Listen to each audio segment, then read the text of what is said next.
શ્રી હરિ નારદીપુર પધાર્યા. એક જ બ્રાહ્મણ ભક્ત નારદીપુરમાં હતા. આખું ગામ એવું વિચિત્ર પ્રકૃતિવાળું હતું કે કોઈને ભજન ન ગમે, ભક્તિ ન ગમે, સત્સંગ ન ગમે.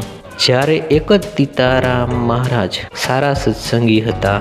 નામ કેવું ભૂદેવનું તીતારામ. ઉચ્ચ સ્વરે સ્વામિનારાયણ સ્વામિનારાયણ બોલે, કોઈથી ગભરાય નહીં.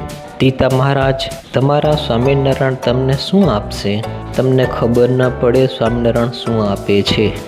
તમને નહીં સમજાય, પણ તમે તો વૃદ્ધ થઈ ગયા છો. હવે સ્વામિનારાયણ શું આપશે? હવે સ્વામિનારાયણ વિમાન લઈને મને તેડવા આવશે. હું અક્ષરધામમાં જઈશ. અને બધા મસ્કરી માણસો કરવા લાગ્યા. અલ્યા, સ્વામિનારાયણ ભગવાન વિમાન લઈને આવે ત્યારે આપણે બધા તૈયાર રહેજો. આપણે વિમાનનો દાંડિયો પકડી લઈશું અને સ્વામિનારાયણનું અક્ષરધામ જોઈ લઈશું.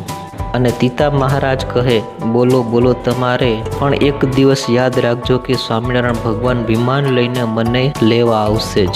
અને એ તીતા મહારાજ એમનો જ્યારે અંતકાળ આવ્યો ત્યારે નારદીપુર ગામ ઉપર વિમાનો ચક્રાઓ માર્યું.